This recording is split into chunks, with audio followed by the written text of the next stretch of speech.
42절까지 보도록 하겠습니다. 요한복음 19장 31절부터 42절까지 천천히 함께 봉독하도록 하겠습니다.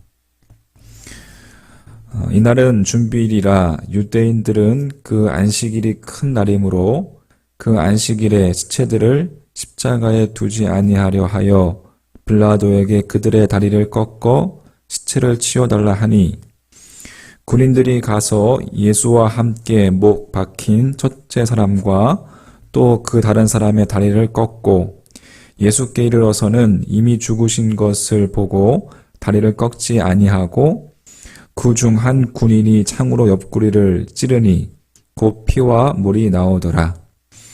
이를 본 자가 증언하였으니 그 증언이 참이라. 그가 자기의 말하는 것이 참인 줄 알고 너희로 믿게 하려 함이니라. 이 일이 일어난 것은 그 뼈가 하나도 꺾이지 아니하리라 한 성경을 응하게 하려 함이라. 또 다른 성경에 그들이 그 찌른 자를 보리라 하였느니라. 아리마대 사람 요셉은 예수의 제자이나 유대인이 두려워 그것을 숨기더니 이 일 후에 빌라도에게 예수의 시체를 가져가기를 구하매 빌라도가 허락하는지라. 이에 가서 예수의 시체를 가져가니라. 일찍이 예수께 밤에 찾아왔던 니고데모도 모략과 침향 섞은 것을 100리트라쯤 가지고 온지라. 이에 예수의 시체를 가져다가 유대인의 장례 법대로 그 향품과 함께 세마포로 쌌더라. 예수께서 십자가에 못 박히신 곳에 동산이 있고 동산 안에 아직 사람을 장사한 일이 없는 새 무덤이 있는지라. 이 날은 유대인의 준비일이요 또 무덤이 가까운 고로 예수를 거기 두니라. 아멘. 자, 2000년 전에 예수님께서 지신 십자가는 우발적이거나 피상적인 사건이 아닙니다. 예수님의 십자가는 하나님께서 창세 전에 약속하신 언약이 성취된 사건이죠. 십자가는 정확한 하나님의 구원 계획으로 말씀으로 계시되었고 또 그 뜻대로 성취된 명확한 그 말씀에 근거하는 것입니다. 타락한 인류를 구원하시기 위한 하나님의 분명한 의도와 또 명확한 계획이 성취된 사건이 바로 십자가 사건이죠. 언약에 해당되는 여러분 베리트는 족쇄를 채우다, 쪼개다, 피가 나올 때까지 배달하는 의미가 있습니다. 즉 피의 언약인 거예요. 하나님은 우리들과 피의 언약을 맺어 주셨습니다. 하나님은 예수 그리스도의 피를 통해서 우리와 언약을 맺어 주신 거예요. 하나님은 이 언약의 성취를 위해서 많은 선지자들을 보냈었고 결국에 예수 그리스도를 보내시고 십자가에 죽게 하셨습니다. 사도 바울은 이 하나님의 복음에 대한 분명성과 계획성을 우리에게 알려줍니다. 로마서 5장 8절 말씀, 우리가 아직 죄인 되었을 때에 하나님께서 우리에 대한 자기의 사랑을 확증하셨느니라. 또 로마서 1장 2절 말씀에 이 복음은 하나님이 선지자들을 통하여 그의 아들에 관하여 성경에 미리 약속하신 것이라. 예수님께서 지신 십자가는 인간에 의해서 진행된 것이 아니라 하나님 아버지의 계획으로 이루어진 일이고 예수님은 철저하게 그 계획하심에 복종하셨다는 거예요. 예수님께서 십자가에 못 박혀 여러분 돌아가신 것은 이제 금요일 오후였습니다. 즉 유대인에게 있어서 안식일은 금요일 저녁에 시작해서 토요일 저녁까지 이어지는데 주님이 돌아가신 그 시점은 안식일을 준비하는 그런 시점이었고 동시에 6월절 행사가 시작해야 하는 시기였습니다. 일반적으로 여러분 건장한 남자의 경우 십자가에 못 박히면 대개는 사흘, 어떤 사람의 경우에는 일주일 만에 죽었다고 합니다.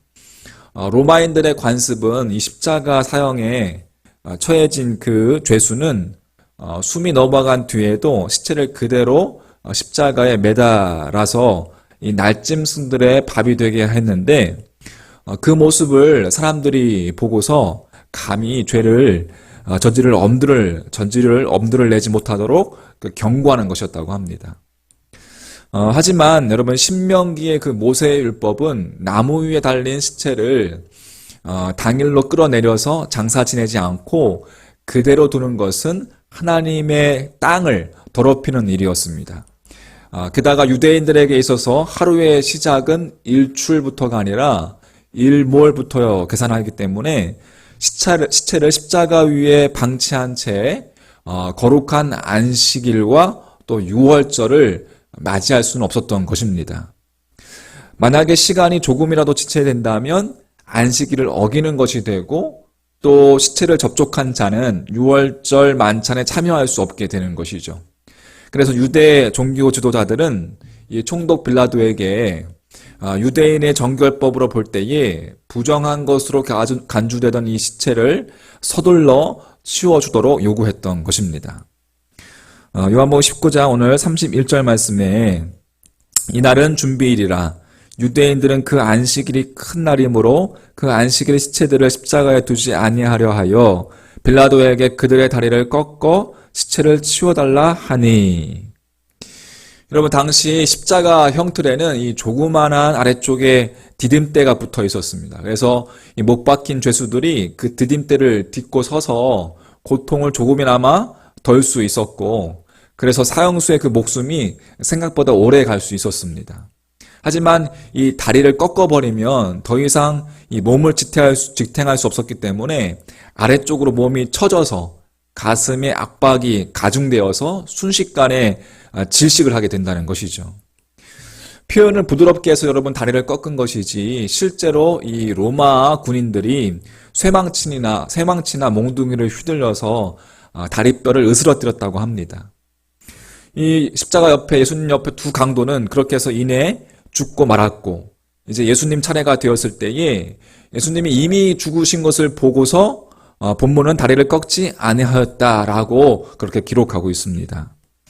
32절 말씀에 군인들이 가서 예수와 함께 못 박힌 첫째 사람과 또 그 다른 사람의 다리를 꺾고 예수께 이르러서는 이미 죽으신 것을 보고 다리를 꺾지 아니하고 이렇게 기록되어 있죠. 여러분 말씀은 왜냐하면 이 일이 일어난 것은 그 뼈가 하나도 꺾이지 아니하리라 한 성경을 응하게 하려 함이다라고 36절에 그렇게 설명해 주고 있습니다. 즉 구약에 예언된 유월절 이 제물로 드려지는 양의 뼈는 하나라도 꺾이면 안 된다는 그 말씀이 성취되었던 것입니다. 민수기 9장 12절에 보면 아침까지 그것을 조금도 남겨두지 말며 그 뼈를 하나도 꺾지 말아서 유월절 모든 율례대로 지킬 것이니라. 또 시편 34편 20절에 보면 그의 모든 뼈를 보호하시며 그 중에서 하나도 꺾이지 아니하도다 라고 기록되어 있습니다. 예수님께서는 인간의 죄를 대속하시기 위해서 제물로 바쳐지는 그 유월절의 어린 양이었고, 그렇게 구약에 예언된 말씀을 성취하신 것입니다. 자, 또 이어서 37절에 보면 또 다른 성경에 그들이 그 찌른 자를 보리라 하였느니라 라고 기록되어 있죠. 예수님께서 이미 죽으신 것을 보고 로마 군병이 옆구리를 창으로 찔렀습니다. 예수님께서 창에 찔리는 그 순환을 당하실 것을 예언한 스가랴 12장 11절 말씀이 이루어지게 된 것입니다. 스가랴서 12장 10절 말씀에 내가 다윗의 집과 예루살렘 주민에게 은총과 간구하는 심령을 부어주리니 그들이 그 찌른 바 그를 바라보고. 예수님의 생애와 여러분 예수님의 사역은 처음부터 끝까지 어느 것 하나라도 구약 성경의 그 메시아 예언과 어긋남 없이 철저히 그것을 성취하는 결과를 가져왔다는 것을 우리는 알게 됩니다. 오늘날 여러분 우리들의 삶은 어떻습니까? 우리들은 하나님의 말씀을 여러분 이루는 삶을 살아가고 계십니까? 여러분 한번 여러분 자신에게 질문을 던져봤으면 좋겠습니다. 여러분, 소망하기는 하나님의 이 말씀 앞에 우리가 끝까지 순종할 수 있는 여러분과 저의 믿음이 되기를 주님의 이름으로 간절히 소망합니다. 자, 두 번째, 예수님의 시체는 아리마대 사람 요셉에 의해서 이제 신속하게 장사가 진행이 됩니다. 산헤드린 공의회 의원으로서 이 아리마대 사람 요셉은 상당한 부자였고, 요한은 38절에 예수의 제자였으나 유대인이 두려워서 숨기고 있었다라고 그렇게 기록하고 있습니다. 하지만 이 마가복음 15장에 보면 이 아리마대 사람 요셉이 당돌하게 빌라도에게 가서 시체를 달라고 합니다. 여기서 당돌이라는 그 단어는 위험을 무릅쓰고 용감하게 라는 뜻을 가지고 있어요. 그렇게 위험을 무릅쓰고 빌라도에게 나가서 예수의 시체를 구했다라는 뜻으로 파악할 수 있는 것입니다. 예수님을 위해서 여러분 목숨을 버리겠노라 라고 정말 장담했던 이 주님의 제자들은 지금 온데간데 모두 다 도망쳐버린 상태에서 여러분 담대하고 용기 있게 그 예수님의 시신을 거두어서 정말 정성을 다하여서 새 무덤, 자신을 위해서 준비해둔 그 새 무덤에 이 아리마대 사람 요셉이 장사를 지낸 것이죠. 아리마대 사람 요셉과 더불어서 여러분, 예전에 밤중에 예수님을 찾아왔던 산헤드린 의원이었던 니고데모도 여러분 예수님의 장례에 필요한 이 값비싼 향품과 또 세마포를 가져다가 유대인의 관습대로 예수님의 장사에 동참을 합니다. 그게 오늘 39절, 40절 보면 기록되어 있습니다. 39절, 일찍이 예수께 밤에 찾아왔던 니고데모도 모략과 침향 섞은 것을 100리트라쯤 가지고 온지라. 이에 예수의 시체를 가져다가 유대인의 장례법대로 그 향품과 함께 세마포로 쌌더라. 즉, 여러분, 아리마대 사람 요셉과 또 이 니고데모는 자신들의 정말 지위가 박탈될지도 모르는 정말 그 위험을 감수하고 그 위험을 감수하면서까지도 정말 유대인들에게 반역죄 또 신성모독죄로 처형된 예수님에게 정말 호의를 베푼 것입니다. 놀라운 사실은 아리마대 사람 요셉은 여러분 유대인들이 두려워서 예수님을 믿는 자기 자신을 숨기고 있던 자였습니다. 그리고 니고데모 역시 사람들의 눈이 무서워서 밤중에 아무도 몰래 예수님을 찾아왔던 인물이었습니다. 그런데 말하자면 여러분 그들은 처음부터 온전한 예수님의 제자가 처음부터 완전한 그리스도인이 아니었다는 거예요. 그럼에도 불구하고 예수님과 여러분 공생애를 함께 했던 이 제자들은 지금 주님을 배신하고 다 도망쳐버리는 그 죽음과 절망과 그 공포의 극한 상황 속에서 어떻게 여러분 제자들은 다 도망쳐 있는 그 상황인데 이 아리마대 사람 요셉과 니고데모는 담대히 자신들을 드러내면서 정성을 다해서 정말 예수님의 장례에 앞장설 수 있었던 것일까요? 그것은 예수님을 정치적인 메시아가 아니라 자신들의 배고픔과 자신들의 그 삶의 삶을 배부르게 해줄 수 있는 육적으로만 주님을 만났던 그 제자들과는 달리 이 아리마대 사람 요셉과 니고데모는 이제 영적으로 주님을 만났던 자들이었다는 것입니다. 이제 영적으로 예수가 하나님의 아들이심을, 정말 우리를 회복하실 구원자이심을, 우리를 죄에서 구원하실 메시아이심을 그들은 만났고 그것을 알았고 그것을 경험했던 자들이었기 때문에 그렇게 가능했던 것이라 이야기할 수가 있겠습니다.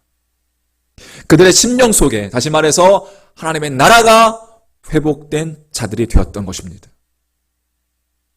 여러분, 요한복음 3장에 의하면 산헤드린 의원인 니고데모는 밤중에 몰래 예수님을 찾았던 그러한 사람이었습니다.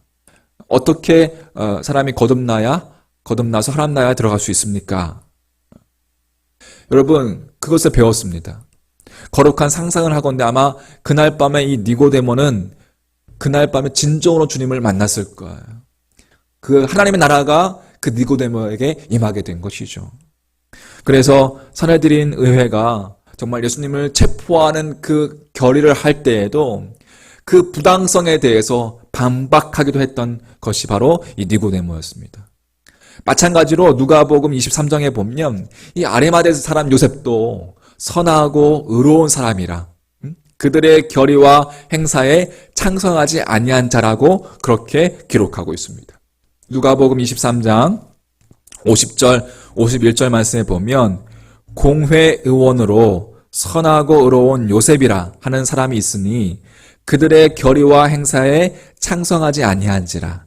그는 유대인의 동네 아리마대 사람이요 하나님의 나라를 기다리는 자라. 여러분, 진정한 하나님의 나라를 경험한 이들이 예수님의 진정한 제자가 된 것입니다. 예수님을 육적인 욕구로만 쫓았을 뿐 아직 영적으로 만나지 못한 그 제자들은 정말 가장 결정적인 그 순간에 주님을 버리고 주님을 배신하고 다 도망치고 말았습니다. 하지만 니고데모와 아리마대 사람 요셉은 정말 그리스도 안에서 영원한 하나님 나라를 만난 자들이었기 때문에 그들은 두려울 곳이 없었습니다. 그들은 도리어 이 예수님의 죽음 앞에서 담대해졌고 진정한 예수님의 제자가 될 수 있었던 것입니다. 따라서 오늘날 여러분 우리가 정말 진정으로 구해야 할 것이 무엇일까요? 예수를 따르는 목적이 여러분 무엇을 얻기 위해서 나는 따르고 있지 않습니까? 세상의 안위와 세상의 배부름과 나의 욕구를 이루기 위한 그러한 순종입니까? 아니면 진정 하나님의 나라와 하나님의 의를 회복을 구하는 그러한 순종입니까? 소망하기는 진정한 하나님의 나라가 여러분과 저의 삶 가운데 임하길 간절히 소망합니다. 이 세상에서 살지만 저 세상의 평안과 기쁨을 누리며 사는 여러분과 저의 믿음의 삶이 되기를 주의 이름으로 간절히 축원합니다. 말씀을 정리합니다. 하나님의 말씀 앞에 여러분 끝까지 순종할 수 있는 여러분과 저의 믿음이 되기를 주님의 이름으로 간절히 소망합니다. 예수를 따르는 목적이, 예수님을 따르는 그 목적이 하나님 나라의 회복을 위한 순종이 되기를 간절히 소망합니다. 기도하겠습니다. 주님, 나를 구원하시기 위해 처음부터 끝까지 계획하시고 십자가에 죽기까지 순종하셨던 주님, 주님의 그 한없는 그 사랑을 오늘 이 시간 경험합니다. 주님께서 죽으시고 무덤 속으로 들어가실 때에 죄 많은 나의 모습도 주님과 함께 죽었음을 고백합니다. 그리고 사흘 만에 부활하실 때에 나도 주님과 함께 부활한 존재임을 주님 시인하고 그렇게 믿습니다. 주님 감사합니다. 예수를 따르는 목적이 세상 부여도 아니고 세상 권세도 아니고 오직 하나님의 나라와 의를 위한 따름이 되길 간절히 소망합니다. 주의 말씀 앞에 순종하는 삶이 되게 하여 주옵소서. 이 시대와 아버지 우리를 불쌍히 여겨 주시옵소서. 주님을 모르고 하나님 아버지 주님을 외면하고 하나님을 떠나고 하나님과의 관계에 맺지 않으려고 하는 이 시대 속에 주여 우리를 불쌍히 여겨 주시옵소서. 예수 그리스도의 이름으로 간절히 기도하옵나이다. 아멘. 하늘에 계신 우리 아버지여, 이름이 거룩히